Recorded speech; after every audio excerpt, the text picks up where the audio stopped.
Eagle double G. What's up, YouTube? This is your friend, the neighborhood movie nerd, back to give you guys everything that is going on in the world of movies and TV. And today we are just about to wrap up my batch of Oscar reviews because this is about the end. We are getting closer to the Academy Awards nominations. So, without further ado, I'm going to review the newest movie from one of my favorite directors of all time, one of the best directors of all time, the great Steven Spielberg, and his new movie. So this is my review for The Post. See if the company is at stake. What will happen if we don't publish? We will lose. The country will lose.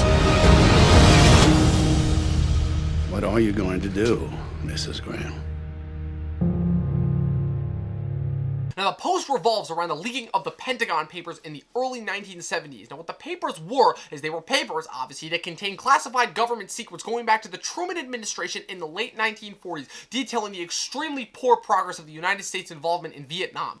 And once leaked, they were seen as a massive breach of First Amendment rights, which also made the American people angry because this was the first time in U.S. history where the general population was made aware of the deception the government was capable of in terms of pursuing its own agenda. The film follows Washington Post heiress Kat Graham, played by Meryl Streep, and editor-in-chief Ben Bradlee, played by Tom Hanks, as they oversee the event that led from their newspaper being known as a mom-and-pop place to one of the largest newspaper outlets in the entire country. Now, this is Tom Hanks and Meryl Streep, two of the finest actors to have ever walked this earth, under the direction of one of the last living film revolutionaries, the great Steven Spielberg himself. Was there any chance this movie would have had of not being good? Well, as it turns out, there was. A very good chance, in fact, because this film was a snooze.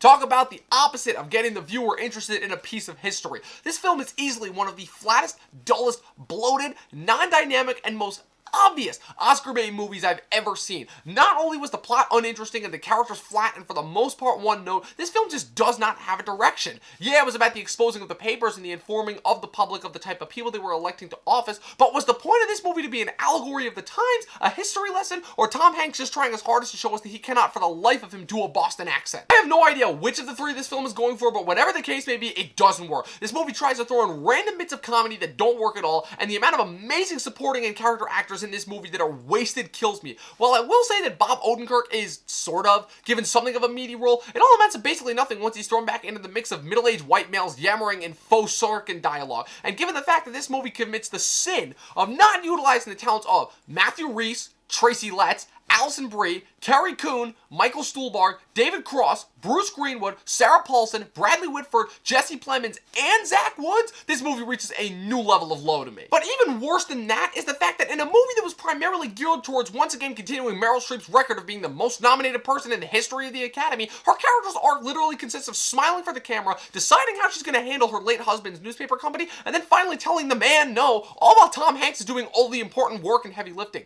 For a movie that's trying to juggle women in positions of power amongst all the other things happening here, it falls very flat and really misses the point. But more so than any other of the points that I just brought up, easily the biggest sin this film commits is the fact that it is another entry directed by Steven Spielberg, arguably one of the most talented human beings to ever walk this earth, to just do literally nothing creative and intriguingly new for me. This is the guy who single-handedly made people terrified to go to the beach, made archaeology and aliens cool twice for one, 3 times for the other, made dinosaurs walk the earth again, and did the Holocaust and World War II arguably better than any other director has ever done. And the fact that this is the most recent disappointment in his last string of disappointments just kills me even more, because if this was an up-and-coming director, I probably would have been a little bit more accepting. From the director of Close Encounters of the Third Kind, The Post, ladies and gentlemen. A movie that is very clearly a propaganda piece that is trying and failing so hard to be an allegory for the Trump administration that falls flat on its face. As a piece of history, I guess it could work because, you know, it tells a story in a way that'll make any high school student fall asleep in class, but as an interesting and dynamic film telling a really great story about one of the biggest exposés about our government, this film falls flat on its face. Here's hoping you can make it up with Ready Player One, Steve. I'm only giving this movie 3 out of 10 stars. So that's it. That is my official review for The Post. Let me know what you guys thought in the comments below. Also, be sure to click the like button and the subscribe button. Follow me on Twitter at Movie Nerd Review. Also, head on over to my website, movienerdreviews.com, for all of my other written reviews. That is it. I will see you guys next time.